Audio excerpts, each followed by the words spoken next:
살아계신 하나님, 오늘 예배할 때 주님께서 함께 하시고 저희들 주님께 영광되는 예배, 은혜 받는 예배, 성령과 함께하는 예배가 되게 인도하여 주시옵소서. 오늘 예배를 주관하여 주실 것을 믿사오며 예수님의 이름으로 기도합니다. 아멘. 자, 오늘 말씀은 사사기 21장 25절 구약성경 401장입니다. 제가 읽겠습니다. 그때 이스라엘의 왕이 없었으므로 사람이 각기 자기 소견에 오른 대로 행하였더라. 아멘. 기도하겠습니다. 살아계신 하나님, 오늘 주님의 말씀으로 저희들 함께 나누며 주님의 은혜 받고 주님의 뜻을 더욱더 깨닫고 알아가는 귀한 시간이 되게 인도하여 주시옵소서. 저희들 주님의 말씀을 통해 더욱더 믿음의 자녀로 거듭나는 삶을 살 수 있게 인도하여 주시옵소서. 예수님의 이름으로 기도합니다. 아멘. 아멘. 자, 오늘 말씀은 사사기, 그것도 이제 그 중에서 기드온과 삼손의 말씀을 드리려고 합니다. 자, 이스라엘이 나라가 만들어지고 나서 하나님 말씀에 순종하고 은혜 받는 나라가 되었으면 좋겠지만 현실은 그러지 못했습니다. 자, 여호수아 시대까지만 하더라도 하나님에 대한 신앙이 굉장히 좋았지만 점점 그 신앙이 약해졌습니다. 이 예전 시대에는 원래 이스라엘 사람은 조상 때, 아브라함 시대 때, 그리고 이집트에서 살 때 목축을 하고 살았습니다. 양을 치고 살았어요. 양, 염소 이런 것들.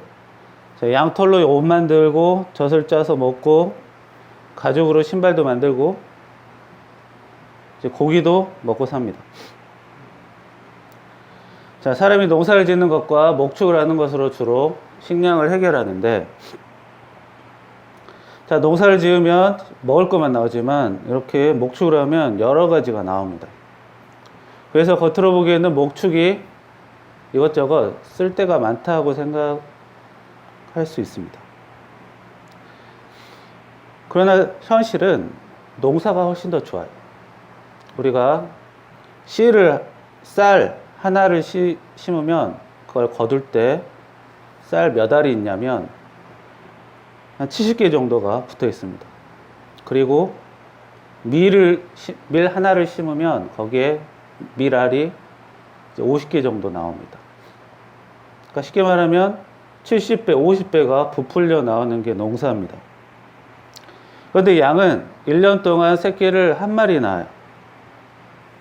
자, 50배와 2배, 그 차이가 어마어마하게 납니다. 게다가 이 농사는 씨를 한두 알 심는 게 아니죠. 수천 알 뿌리기 때문에 더더욱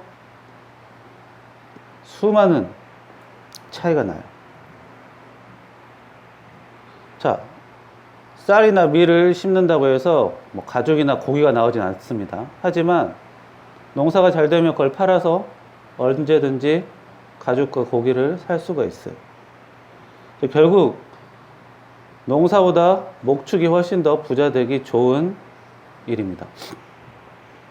자, 이스라엘 사람들은 예전부터 계속 목축을 하고 살다가 이제 이스라엘 나라를 만들고 난 뒤에 농사를 하기 시작했어요.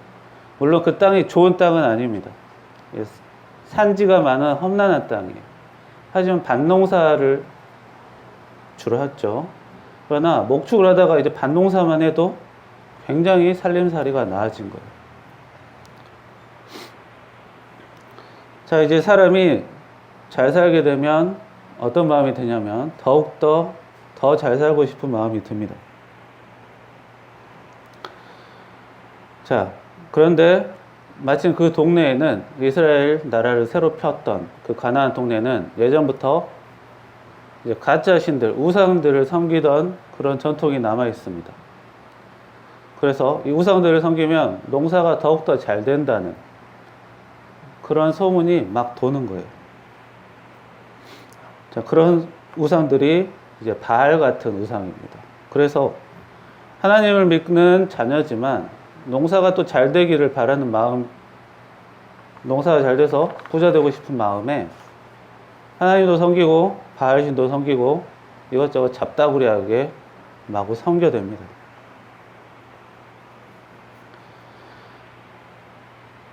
그러나 현실은 양쪽에서 복을 받기는커녕 하나님의 은혜가 떨어지고 오히려 고난의 시대가 접어들게 되었습니다.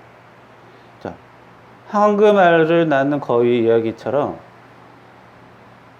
뱃속에 꺼내보면 황금이 많이 들 줄 알았지만 현실은 오히려 더 손해보게 됐죠. 욕심 부리다가 양쪽 다 망하게 됐습니다.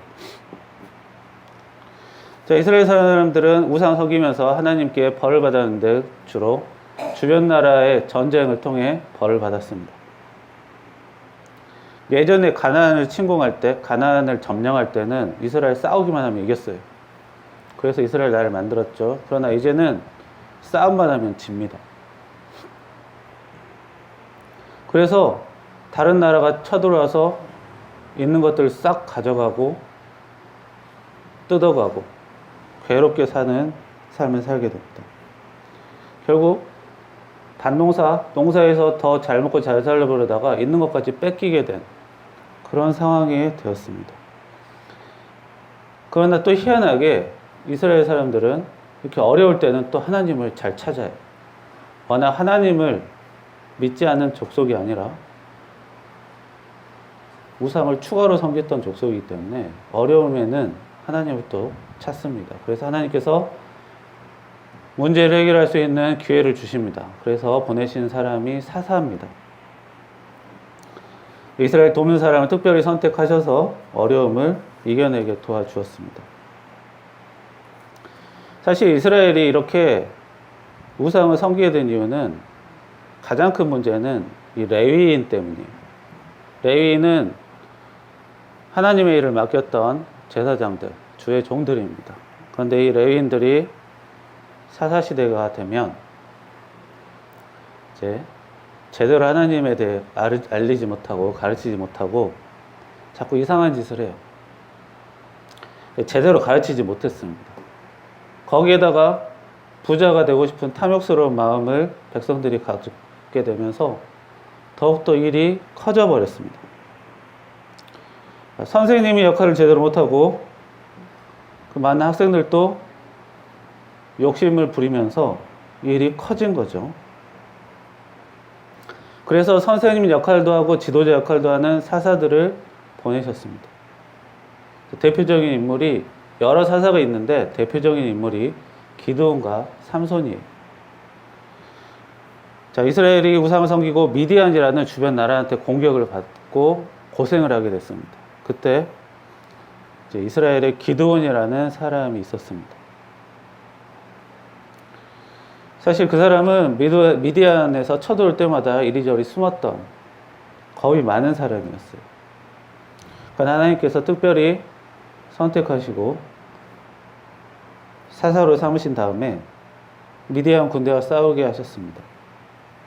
미디안은 13만의 군대, 이스라엘은 3만이에요. 아무래도 군대 숫자가 너무 작습니다. 그러나 하나님은 그것보다 더 작은 군대를 만드시고 300명으로 이기게 만드십니다. 더 이상 미디안의 공격을 받지 않는 그런 나라가 되었습니다. 기드온은 하나님의 명령, 이래라 하면 이랬고 저래라 하면 저랬어요. 명령에 굉장히 순종을 잘했습니다. 그리고 그대로 무난하게 승리를 얻게 되었습니다. 그런데 나라 문제가 해결되고 나니까 또 다른 문제가 생깁니다. 자, 기드온이라는 사람은 국가의 큰 문제를 해결했어요. 그럼 많은 국민들이 이 기드온이라는 사람을 대단한 사람으로 떠받들게 됩니다. 자, 사람의 인정을 받다 보니 기드온이라는 사람이 이제 조금씩 자만해져요. 자, 기드온은 이 전쟁에서 얻은 이 금은 보화를 자기가 어느 정도 걷어서 황금을 걷어서 녹여서 제사장 옷을 만듭니다. 이 이스라엘 사람들은 이 황금으로 자꾸 뭔가를 만드는 버릇이 있어요. 예전에 출애굽 때 모세 시절에 모세가 기도하러 잠깐 올라간 사이에 황금 모아서 송아지 만들다가 하나님에게 크게 혼났거든요. 이번에는 이 기드온이라는 사람은 황금으로 제사장 옷을 정말 멋들어지게 만들어서 딱 걸어 놓습니다. 마을에 잘 보이는 곳에. 사실 이 기드온이라는 사람은 므낫세 지파고 제사장 옷을 입을 수 있는 사람은 레위 지파만 입을 수 있어요. 자, 그런데 이 사람이 이런 옷을 굳이 만들었다는 것은 자기도 이럴 자격이 있다라는 업적을 많이 이뤘기 때문에 이렇게 과시한 겁니다. 좀 자기 자랑을 한 것이죠. 자기 영역이 아닌 부분을 좀 넘본 것이기도 합니다. 게다가 이렇게 황금 옷을 이렇게 세워놓으면 거기에 고개 숙인 사람들이 많아져요. 예전에 모세 불뱀 사건이 있었죠. 독사에게 벗어나기 위해서 노수로 된 놋뱀을 만들어서 어려움을 이겨냈던 적이 있습니다.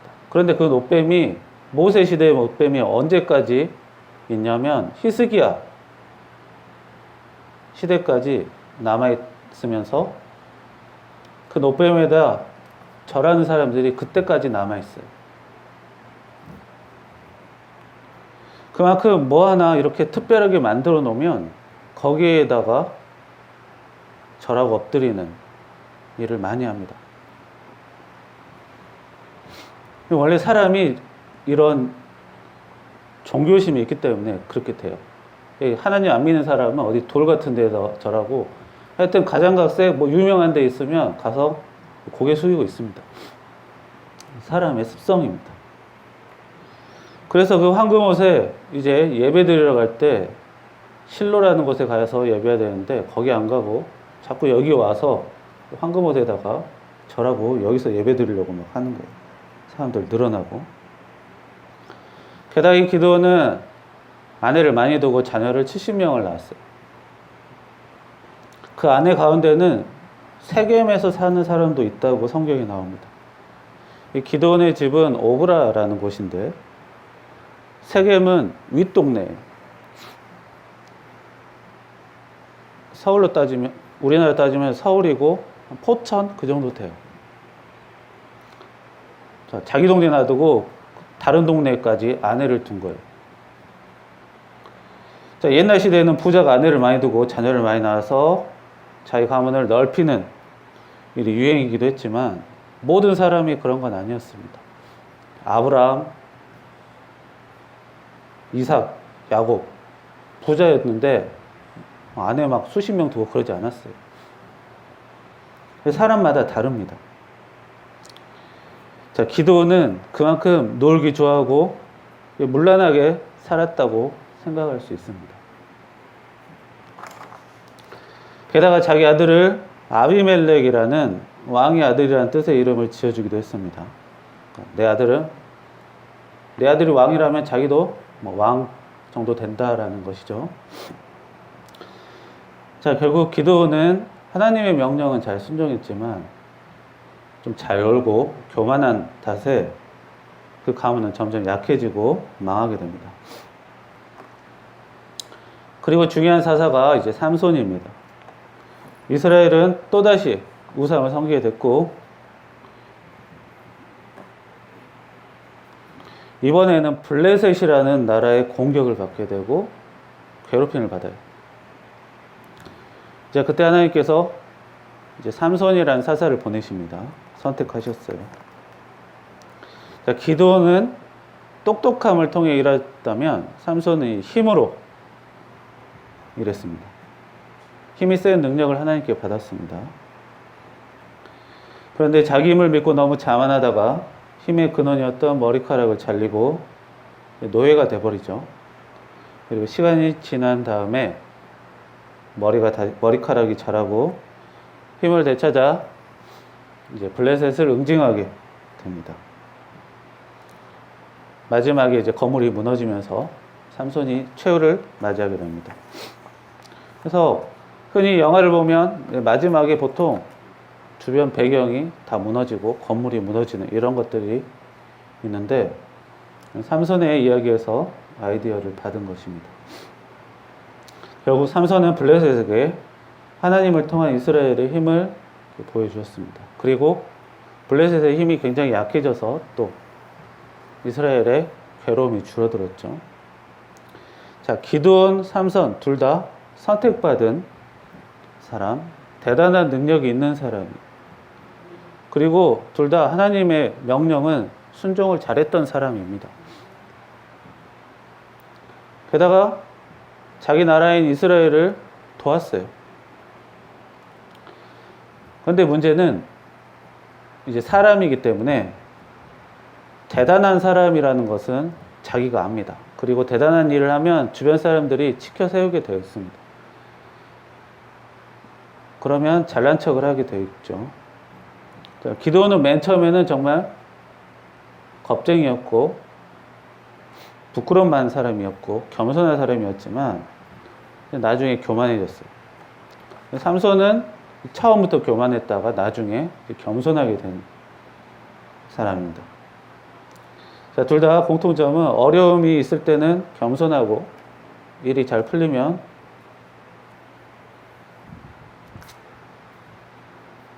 교만해진다는 것이죠. 자, 이것은 이스라엘 나라도 마찬가지였습니다. 그래서 사람이든 나라든 잘 돼도 문제고 잘 안 돼도 문제예요. 문제거리가 끊임없이 나오게 되어 있습니다. 그런데 문제는 겸손할 때는 문제가 딱히 안 됩니다. 그런데 교만할 때는 문제가 생겼어요. 자, 망하는 문제가 생깁니다. TV나 인터넷 많이 보면 유명한 사람들이 있는데 잠깐 시간 지나 보면 어느샌가 망해 있어요. 그런 사람들 쉽게 볼 수 있습니다. 그러나 인기가 많아도 계속 겸손한 사람은 오랫동안 인기를 유지하는 사람도 간간히 볼 수 있습니다. 그러나 굉장히 드뭅니다. 그런 사람들이 몇몇 없어요. 자, 하나님의 명령, 하나님과 사람 사랑을 겸손하게 하면 하나님께서 기드온이나 삼손에게 주셨던 지혜와 힘을 우리들에게도 주실 것입니다. 그런데 그 지혜와 힘을 자신이 잘 먹고 잘 사는 일에만 쓰라고 주시진 않아요. 분명히 하나님은 나라를 구하라는, 어려움에서 벗어나라는 큰 일을 하라고 주셨어요. 자, 하나님은 주신 은혜를 사람을 돕는 데 쓰라고 주셨습니다. 사람을 사랑하는 데 쓰라고 주셨죠. 기드온도 삼손도 사람을 사랑하는 일에, 어려움을 해결하는 일에 나설 때는 일을 잘했습니다. 그런데 이제 자기 자신을 위해서 그 은혜를 쓸 때는 일이 잘 되지 못했습니다. 사람이 자기 자신을 위해 기도하고 자기 자신을 위해서 은혜를 누리는 게 잘못된 일은 아닙니다. 사람의 자연스러운 일입니다. 그러나 하나님께 우리가 기도할 때, 그리고 생활할 때 자기만을 위해서 하는 것보다 하나님과 사람을 사랑하는 방향으로, 그쪽으로 중심을 잡고 해야 하나님의 은혜가 더욱더 값지고 풍성한 은혜가 된다는 겁니다. 두 명 다 하나님에 대한 신앙이 나빠졌다고는 성경에 나와 있지 않아요. 신앙이 좋은 거랑 놀기 좋은 거, 잘난 척 하는 건 다른 거예요. 신앙 좋은 사람도 신앙 좋다고 무조건 겸손한 게 아니에요. 하나님의 은혜를 받았다고 해서 성격이 괴팍한 사람도 다 하나님의 은혜 받을 자격은 있어요. 그러나 너무 자기 위주로 생활하다 보면 하나님의 명령, 하나님을 사랑하고 사람을 사랑하는 일에 소홀해질 수 있기 때문에 조심해야 합니다. 저희들은 하나님으로부터 이런 지혜와 힘을 얻어 하나님의 명령에 하나님의 마음에 합한 여러분이 되시기를 축원합니다. 기도하겠습니다. 살아계신 하나님, 저희들이 이 사람으로서 항상 문제가 생기고 문제가 사라지고 이런 일들을 반복하면서 살고 있습니다.